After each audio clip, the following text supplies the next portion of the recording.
সুপ্রিয় শিক্ষার্থীরা, আজকে ন্যারেশন নিয়ে আমাদের দ্বিতীয় ক্লাস। প্রথম ক্লাসে কিন্তু আমি ভার্বের বা টেন্সের পরিবর্তন নিয়ে একটা ভিডিও করেছিলাম, তোমরা ওইটা দেখে নিবে। ওইটা মূলত ছিল ভার্বের পরিবর্তনের জন্য বা টেন্সটা কিভাবে পরিবর্তন করতে হয় সেটা নিয়ে। আজকে কিন্তু আমাদের ন্যারেশনের দ্বিতীয় ক্লাসের মেইন ফোকাস হচ্ছে কিভাবে আমরা পার্সনটা পরিবর্তন করতে পারি। দেখো, পার্সন চেঞ্জের নিয়ম। এক নাম্বারটা দেখো, mother said to me you go দেয়ার।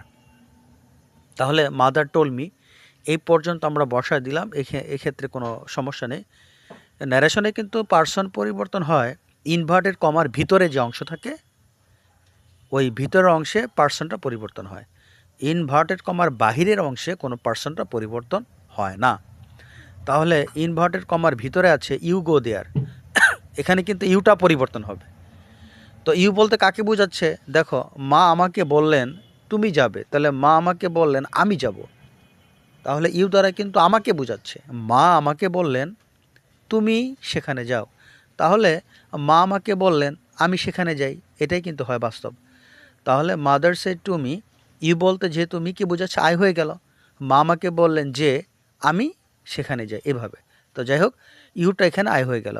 আর পরবর্তী যে ভার্বের পরিবর্তন, গোটা ওয়েন্ট হয়ে গেল, সেটা তোমরা জানো, প্রেজেন্ট থাকলে পাস্ট হয়, যে ব্যাপারে আমি ভিডিও 1-এ ব্যাপক আলোচনা করেছিলাম, যেটা ন্যারেশন 1 ক্লাস ছিল। Father said to me I love you very much. তাহলে বাবা আমাকে বললেন আমি তোমাকে অনেক ভালোবাসি। Father told me that, I বলতে বাবাকে বোঝাচ্ছে, তাহলে হি হয়ে গেল। আর লাভ প্রেজেন্ট, লাভড হয়ে গেল। তাহলে ইউ বলতে কাকে বোঝাচ্ছে? মিকে বোঝাচ্ছে। তাহলে he loved me very much. বাবা আমাকে বললেন যে তিনি আমাকে অনেক ভালোবাসেন। বাবা আমার প্রশ্ন ছিল কি, বাবা আমাকে বলেন যে আমি তোমাকে ভালোবাসি। আর উত্তরটা কি দাঁড়ালো? বাবা আমাকে বললেন যে তিনি আমাকে খুব ভালোবাসেন। আমরা কিন্তু অনেক সময় বাংলায় ভাবে কথা বলি, একজনের কথাটা আরেকজনের ভাবে আমরা সাজায় বলে থাকি। তো ইংলিশেও একই কথা, যে তুমি এভাবে সাজায় বলবে যে প্রশ্নটা ছিল বাবা আমাকে বলেছিলেন আমি তোমাকে খুব ভালোবাসি। আর তুমি যদি সাজায় কথাটা বলো, বাবা আমাকে বলেছিলেন যে তিনি আমাকে খুব ভালোবাসেন। তাহলে father told me that he loved me very much. 3 নম্বরটা দেখো, the teacher said to the boys you followed me. শিক্ষক বালকদের বললেন তোমরা আমাকে অনুসরণ করেছিলে। তাহলে বাংলায় যদি তোমরা বুঝো এইভাবে হয়, শিক্ষক বালকদের বললেন যে তারা তাকে অনুসরণ করেছিল, এইভাবে কিন্তু বিষয়টা হয়। তাহলে দেখো, the teacher said to the boys you followed me, you বলতে কাকে বোঝাচ্ছে? ইউ বলতে কিন্তু দ্য বয়েজকে বোঝাচ্ছে। দ্য বয়েজ কিন্তু বহুবচন, এই জন্য কিন্তু দে হবে। তাহলে দে আর ফলোড যেহেতু পাস্ট ইনডিফিনিট, সেটা পাস্ট পারফেক্ট হলো, যে বিষয়ে আমি আগের 1 নম্বর ভিডিওতে বলেছিলাম ভার্বের পরিবর্তন নিয়ে। এখানে এটার ব্যাখ্যা গেলাম না, এই ভিডিওর মূল ব্যাখ্যা হচ্ছে পার্সনটা নিয়ে। তো ইউ বলতে কাকে বোঝাচ্ছে? দ্য বয়েজ বলতে দে, দে হয়ে গেল। হ্যাড ফলোড মি, মি বলতে কাকে বোঝাচ্ছে? টিচারকে বোঝাচ্ছে। তাহলে তোমার টিচারটা হিম হয়ে গেল। আর তোমরা আরেকটা জিনিস খেয়াল করে এখানে দেখো, মি বলতে টিচারকে বোঝাচ্ছে। এখন টিচার কি? টিচার বলতে কিন্তু হি। তোমরা ন্যারেশনে যখন পার্সনটা পরিবর্তন করবে তখন তোমাদের সেন্সে রাখতে হবে হি, শি, দে, এগুলোই তো। তাহলে মি বলতে টিচারকে বোঝাচ্ছে, তো টিচার মানে কি? হি, তাই তো বিষয়টা। এখন মিটা যেহেতু অবজেক্টে আছে, তো টিচার মানে কি? হি, তাকে হি কে অবজেক্ট করলে কিন্তু হিম হবে।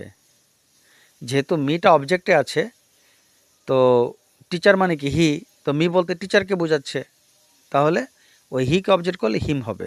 এটা কিন্তু এটা বুঝতে হবে। আর এমনি যদি তোমরা বাংলা দিয়েও বুঝো, এটা সবচেয়ে ভালো হয়, একদম ন্যাচারাল পদ্ধতি। শিক্ষক বালকদেরকে বললেন তোমরা আমাকে অনুসরণ করেছিলে। শিক্ষক বালকদেরকে বললেন যে তারা তাকে অনুসরণ করেছিল। তো তারা বলতে দে, হ্যাঁ, তাকে অনুসরণ করেছিল। হিম, তাকে, তাকে ইংলিশ হিম।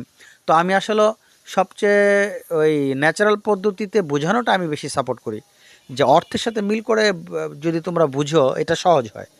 অনেকে আছেন, যে অনেক টিচার আছেন তারা বিভিন্ন সূত্র দিয়ে বুঝান, এটা আমিও দেখেছি, বহু বছর ধরে আমি পড়াচ্ছি, আমিও দেখেছি এটা অনেকের জন্য একটু ডাইজেস্ট করতে কঠিন হয়। কিন্তু অর্থ অনুসারে করলে বিষয়টা অনেকটা সহজ হয়। যেমন 2 নাম্বারটা তোমরা আবার দেখো, ফাদার সেড টু মি বাবা আমাকে বললেন আমি তোমাকে খুব ভালোবাসি, বাবা আমাকে বললেন যে তিনি আমাকে খুব ভালোবাসেন। এভাবে তোমরা বুঝে বুঝে করলে সুবিধা হবে। যাই হোক, হতাশার কারণ নেই। তোমরা ন্যারেশন নিয়ে আমার 3 number video, 4 number video, 5 number video এগুলো দেখো। আমি প্রতিটি ভিডিওতেই কিন্তু সবসময় পার্সনটা আমি বলে আসছি। সো এই ভিডিওতে যদি কিছুটা বুঝে থাকো তাতে হতাশার কারণে 3 নাম্বার